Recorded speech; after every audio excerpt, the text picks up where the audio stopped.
Hi everyone. I'm so glad to be here today after those great presentation you gave. Today I'm going to talk about what we did at Radio France. Let me put away my. It's gonna be better like this. So yeah, the way we build our streams at Radio France, and it's funny to see after I think it's Tony's presentation about data fruits that we have almost the same architecture. But our major challenge was to go to scale more and to pass the scale objective. So hi. Like many of you guys, I think I don't know what my job is. I'm kind of a system network cloud DevOps engineer at Radio France. I've been working there since 2018. Mainly in infrastructure team, but also in streaming team. I'm also producing some music at Schematic Wizard, and you can reach me on the different URLs on this slide. So, Radio France, our workplace is here. I'm talking from my home in Paris, where it was snowing yesterday. It's still the lockdown here. Not full lockdown, but we have a 6 p.m. curfew, so it's a bit hard.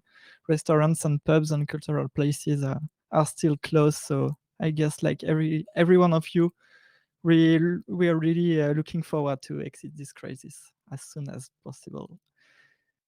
And this is the workplace we work when it's not curfew or confinement, lockdown. So Radio France, many French people here may have already know this already, but Radio France is a public media, a French public media, the biggest one actually. Our mission is to inform, educate, entertain, and share culture with everyone. So as I said, we are public services. So the major thing to remember is we depend on public funds, and it's something very important. So there is more than 4,000 people working at Radio France, and I work in a division called the Numeric Branch. It's almost 200 co-workers. And we handle the presence of Radio France over the internet. So it's developers, infrastructure engineers, designers, marketing teams, etc., etc. So yeah, Radio France is 77. Oh no, can I remove my? No, I can't. There is a back button, right? Numbers. So it's 77 7 national channels, 44 local channels. It's like local regional radios, and we also have 23 net radios to broadcast, and it represents 71 million listeners for on-demand content on our websites, and 69 million monthly web visitors on our websites. And it's not including one of the biggest. I should reduce the size of this dot. Okay, better. This doesn't include France Info, which is a news channel. Command Z? No, Command Z is not working. Oh yeah, never mind. Okay, about this presentation. So it's going to be 3 parts. First part is going to talk about how we took control on the streaming at Radio France, how we built an infrastructure in the cloud for audio streaming in second, and the last part is how we operate with tools we built around Liquidsoap.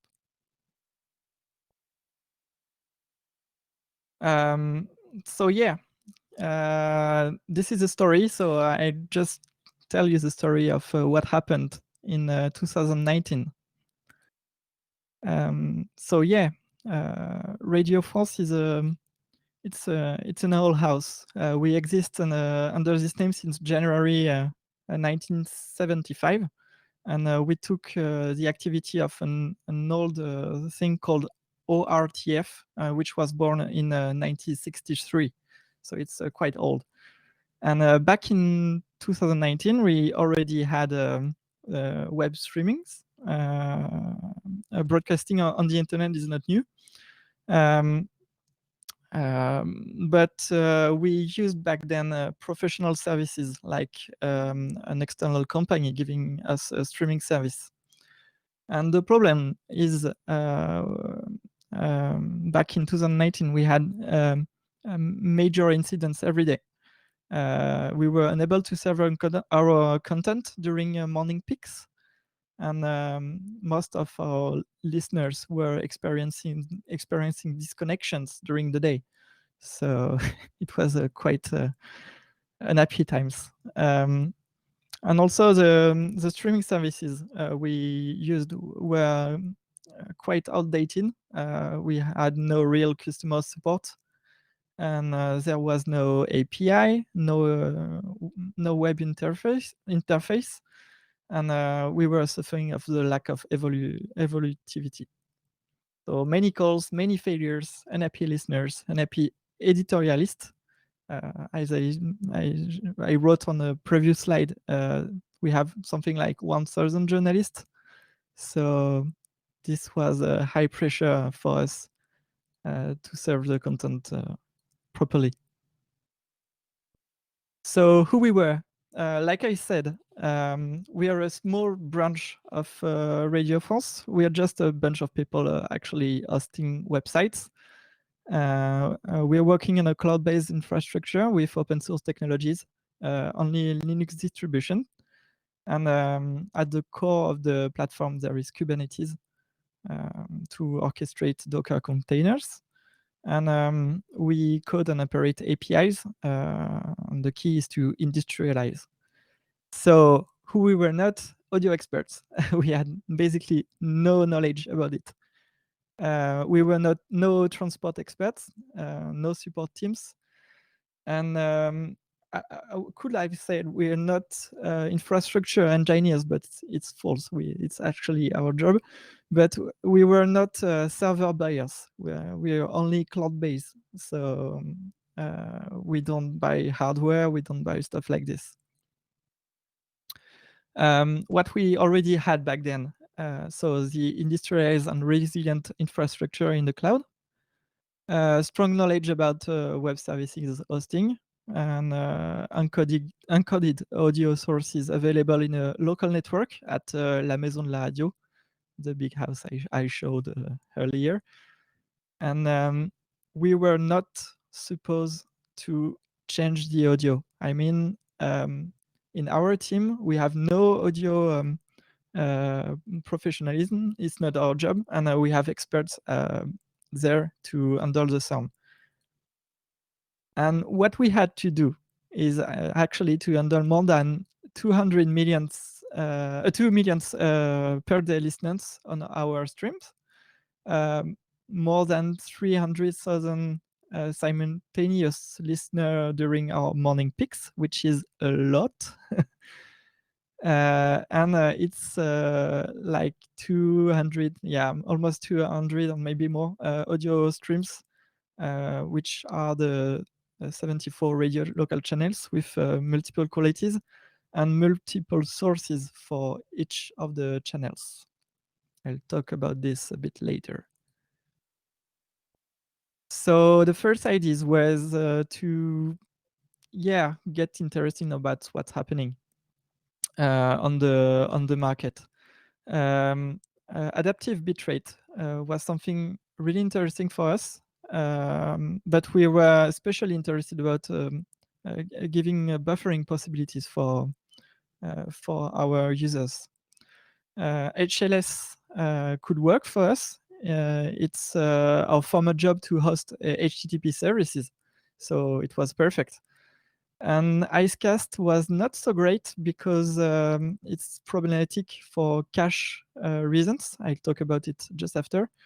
But we had to serve some Icecast streams, about 50%, because of old devices that French people still use today to listen to internet radios like this. So we had to maintain an icecast service for compatibility. And we wanted to control over the qualities. So bitrate, profile, encoding. We want to control this, not change the audio, but just the encoding. So as I said, Icecast was not the best thing for us because it's a streaming server with master relay architecture. And there is no caching and the TCP connection are persistent. So the problem for us is if you have persistent TCP connection, the user can be disconnected, and it's not something we really like. So HLS was solving the problem for us because it's just a bunch of static files. We serve with an HTTP server. It's like the audio is segmented in small chunks of a few seconds. And we just have to build a sliding playlist that will serve the audio chunks. And there is also the, why not dash? I'll talk about it after. We also have the adaptive bitrate possibility. We can detect the bandwidth of the user and switch to another quality. So it's a better mobile experience, and cacheable content was possible. Oh, you have many questions. I will answer them after because I'm just following the story, and this was just the point we were thinking about what we could do. So next slide is, if we do HLS, we need a way to generate the audio segments on the playlist. And we had no tools for that at the moment. For each station, we need a way to select and switch between audio sources because for each radio, we have multiple inputs, multiple audio inputs that are produced in Radio France, and we need to be able to switch between them. Okay, Max. Yeah, Max is working with me, so he can answer some of the question, and I will also maybe help answering at the end of the presentation. So yeah, and we needed a way to re-encode the audio sources with different audio codec. We wanted to serve AAC and MP3 with different quality settings. So we had to find a way to produce multiple streams easily. The question we ask ourselves is how to produce a resilient live stream, how to maximize the sound quality and stability for the listeners, how to scale, how to monitor, and how to ship the audio to the cloud, actually, which was a major issue. And we were refusing failure since we had a lot of them before. We wanted something reliable for a failover mechanism to switch sources instantaneously without disconnection. We want to detect blank audio to warn our support team. We want to build something resilient and something we can scale. And on the market, there were a lot of products. Some of them were good. You talked about Azure Acast before, and we look at it. We also look at other products, but we had to be careful about the cost as we are public services, as I said. And we wanted a lot of flexibility, ownership, something open source if possible, because we were only working with open source project at the numeric branch. So we also needed a long-term solution, something that will not is extinct in like 2 years and something like this. And this is when we found Liquidsoap, you all know. So it's an audio and streaming, and video streaming language. And for us, it was something very great because it means we can do radio as code. It could be the pipeline for audio transformation. It was API compliant, which means we can build an API on top of Liquidsoap to manipulate things. It was open source. We had contact with Romain and Samuel, and we saw that a lot of people around the world were already using it. And it was maintained and active, and it was French, and we were happy about it. and there was a possible collaboration with us. So it was a perfect project for our needs. And for the diffusion, we already had the infrastructure in the cloud, so we just needed to develop a few services for the HLS part. And we could reuse our current monitoring tools, and we can stream HLS just like we host web content all the time. So actually, we can do it. So we are at like September 2019, and we are actually putting in production a streaming platform we've been working during the summer with Max. So yeah, a lot of work. We had a lot of time thinking about resiliency, how to make the best stuff for this. To solve the transport problem, as we were in the cloud, and as the audio was just in a multicast network in Radio France, we need to find a way to upload stuff to our cloud provider, which is still AWS. And for this, we needed multiple ways to upload it. We could have a direct connection with his, a dedicated optical fiber to reach AWS. But we were also expecting to have a backup over the internet and a satellite backup too. So this is the point when we discovered SRT, so secure, reliable transport.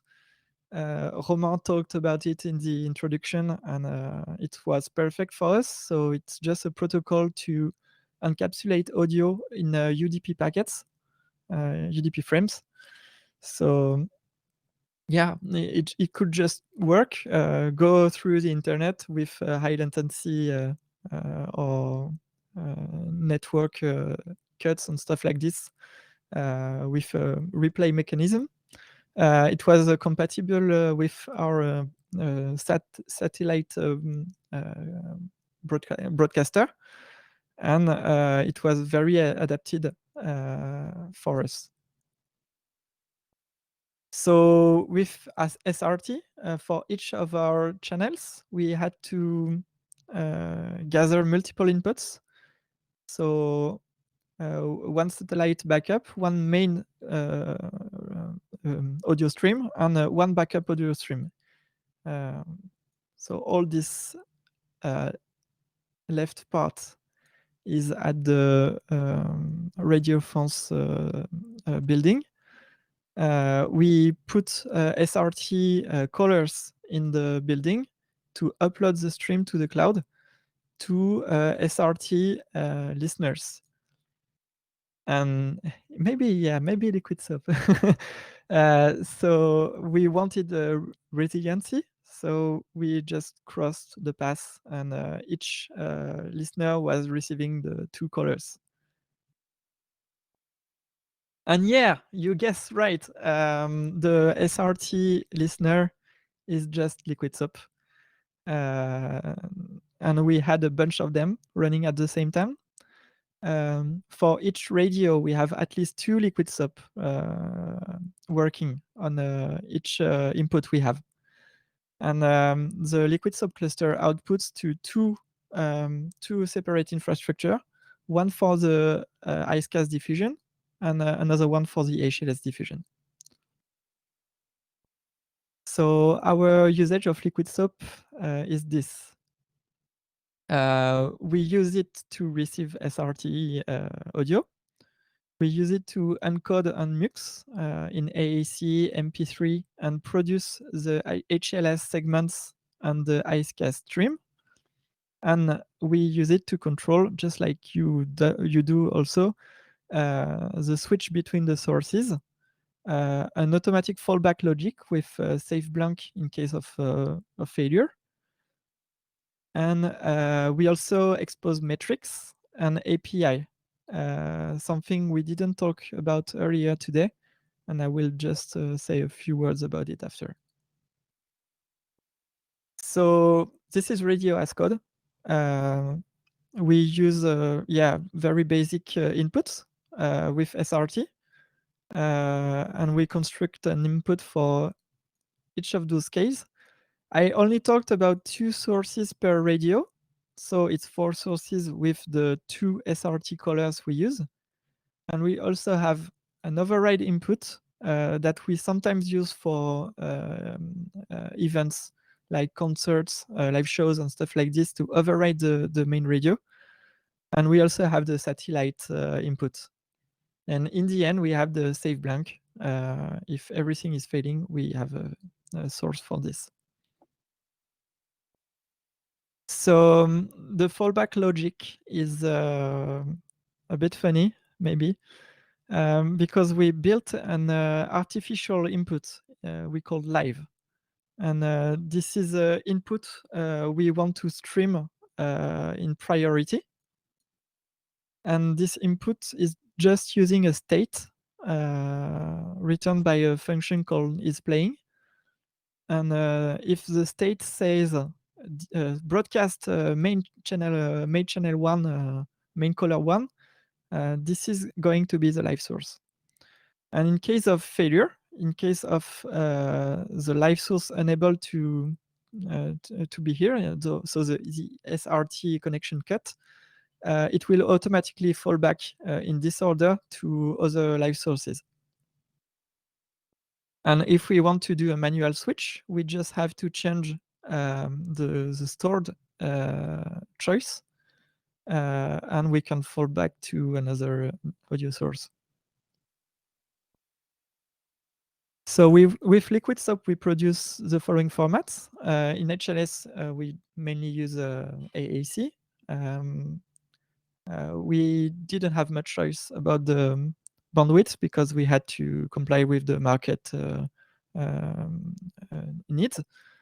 We also provide a lo-fi stream for the people in the metro in France. The network is really shitty, and in the metro you don't have a good connection. So we have a lo-fi audio source we broadcast with HEAAC, SBR, and PS. And for Icecast, we have MP3 too, but just for low quality. And just a reminder, the Icecast is not our main diffusion. It's just for people that have old devices. And also what we call les repreneurs. It's companies that use our streams to like tune in a radio, for example. That's it. So on the Liquidsoap host, let me check the time. It's okay. I've got 10 minutes. On each Liquidsoap host, so we have this setup. We have a Nicecast master server, and we have a local Nginx to serve the HLS files. But we don't use this Nginx to broadcast to our users. We actually built another HLS infrastructure on the side. So Liquidsoap is able to put in HTTP the files to this infrastructure. And we also have Icecast relays to connect to Icecast master.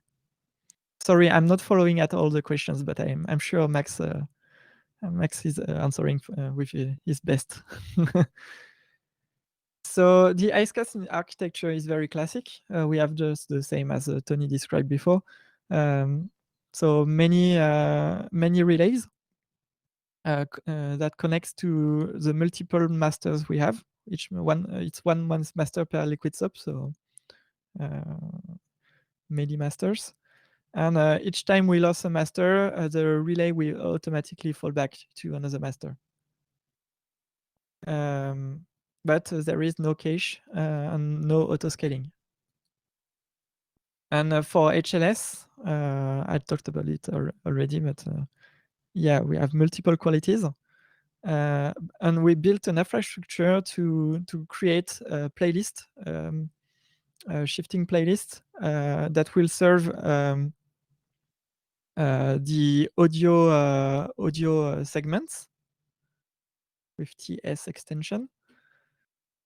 And yeah, this is how it works. Actually, if you just curl the main stream, you'll have the three different playlists we have with different qualities.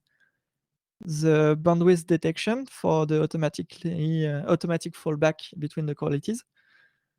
And if you curl the second playlist, so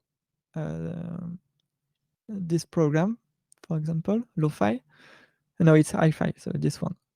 If you curl this one, you'll get each 4 seconds a segment. At first, we used 2-second segments, but we decided to use 4 instead. We also have some metadata and other information like media sequence. And the naming of the segment is important because it's time-stamped, and it's important for our cache. I won't talk so much about the HLS infrastructure because it's something very classic and you don't have to use it actually. You can just use a simple Nginx with varnish cache in front. It will work for you. But for us, we had to do some more things.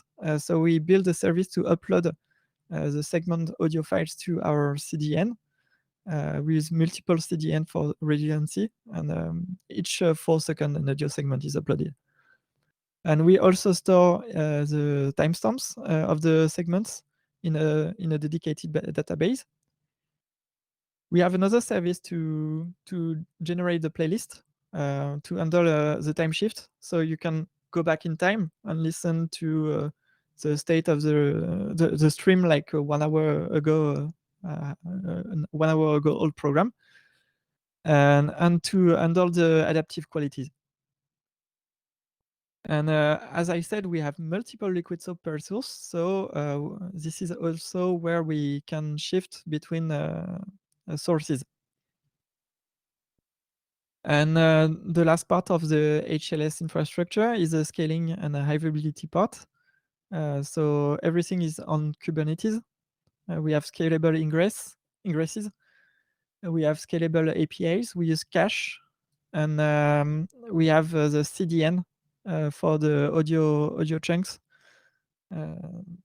So yeah, this is how we scale actually. It works. So this will be the last part of the presentation. I've got just, I think, like 5 or 10 minutes. We started a bit late, so don't worry. This was the observability. We needed a way to manage our streams with Prometheus and Logstash. Logstash is for the logs. It's something we use everywhere in the rest of the infrastructure. And for the metrics, we use the Prometheus. It's a database where you put events every X seconds, and you can then graph them in a tool called, for example, Grafana. There is other tool for this, but yeah. And for this, we had to use what we call exporters. So it's just small programs that expose an HTTP server, and each time you query on them, you will get the metrics at the moment of the query. So we had the node exporters and process exporters for the Linux supervision. We use a native Liquidsoap exporter that Romain and Samuel and other Liquidsoap developers added. We also use Icecast exporter, Nginx, and custom API exporters we built for our APIs. And of course, we are reading the logs with Logstash and Kibana. Okay. So this is what we have. We are able to see in real time the people connected on the HLS and Icecast streams. We also have a dashboard with the, sorry, it's very small. We also have a dashboard with the state of the Liquidsoap. If you want to put in full screen, you can see better. On those dashboards, you have each radio, the preferred live source. This is the one we want to stream, and also the state. So is the radio blank? Is it outputting blank audio? Is the main input available? Is the backup input available? And is the SAT available? And when it's not, it gets in red, like just like here. And we also have alerts on our Slack, and we receive notification on on-call duty on weekends, for example, if there is an incident. And we also built small APIs on top of this. We have a stream API. So as I said, we have a lot of radios, and we use Ansible as data as a source for the configuration. But a lot of services have to rely on the streaming, the channel definition. For example, the number of inputs, the qualities we serve, stuff like this. So we have a stream API that renders what we configured in Liquidsoap and make it available to other process. Since we use Ansible, we also use a Git referential. So it allows us to do versioning, revert, review, and everything is defined as code. And that's it for this part. We also built a web interface to switch between sources. So it's very new. We are able to switch between main and backup voice just with one click in a small web interface. And we can also see if there is an issue on this dashboard. The API talked to Liquidsoap with Liquidsoap actually handles API. You can expose routes in Liquidsoap, just like you can expose a telnet command, and you can directly request Liquidsoap if you want. But we also develop something called the switch controller, which is a more complex API we built on top of it. We're actually coding it right now, so it's not in production. But it's an API to operate the Liquidsoap cluster. So it's used to make complex decisions based on Liquidsoap states on other data sources and for notification. For example, if one Liquidsoap is diffusing blank and the other one not for the same data source, we'll fall back to the working Liquidsoap. But this is very new. This is something not in production right now, and we are currently working on it. I end up here with the evolution we plan to do with the arrival of Liquidsoap 2.0. So we plan to use to make use of advanced FFmpeg filters to, for example, detect too weak. How to say this in English? I'm sorry. Yeah, if the volume is too low, for example, we have to comply with LUFS regulation and stuff like this. So we plan to detect this in Liquidsoap to notify us if there is a problem with the volume of the audio. We also plan to maybe encode once, just like Romain described in the beginning of the presentation. Encode once and just mux in HLS and Icecast with audio copy feature. And we are studying the possibility to add MPEG dash in our compatibility. Maybe we can talk a little more about it after. And we also plan to replace our SRT colors, which are just running in a small program, with actual Liquidsoap to have a better management of the color part. We also want to see SRT metrics, and Liquidsoap will support them soon with the exporter. And we also would like to do actual like secure, reliable transmission, which means we want to crypt the streams. That's it. So yeah, thanks everyone. I just want to say we have 2 opening positions in the infrastructure team. So feel free to reach if you're working in France.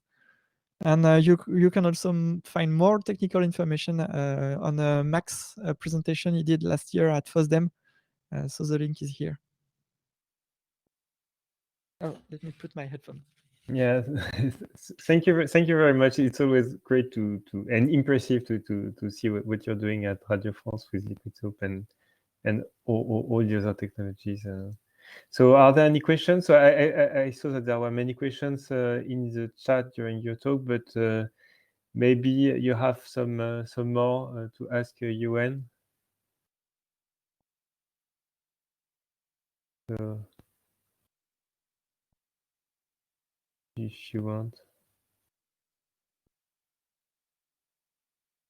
I'm sure I have some questions in the long run, but, Yeah. Okay. but right now, thanks for your presentation. Was where I'm learning very much. Thanks to you too. I was amazed to see that we all have the same problem, and we all built almost the same things to build our radio and our streams. And the only thing we had to do at Radio Force is to scale up, like I said in the introduction. But that's what's blowing my mind. You're Radio France, and I'm just this like small community radio in Bern, Switzerland, and our problems are the same, and we're collaborating on solving those, and that's so awesome. So I That's love awesome. all of you for being part of this. Thank you very much. If there are no more questions, maybe I have a small question, which is, did you start experimenting with the 2.0 features like FFmpeg, or how far are you trying Max, you want to play with answer? Because at the moment, I didn't try anything personally, but I'm very looking forward to play with the FFmpeg filters, especially for the LUF-S conformity, like to put everything in minus 12 or 14 dB, for example, LUF-S, sorry. And but for the other Liquidsoap 2 features, it's more Max that plays with it, so I can't answer for him. But Okay. I think we really plan to dig it as soon as it's released and available for us when we have time. Yeah, that's great. Okay, I always fear that you will find some bugs, but anyway, that's yeah, that's the point of We'll be there on Slack. yeah. Okay, thank you very much again, and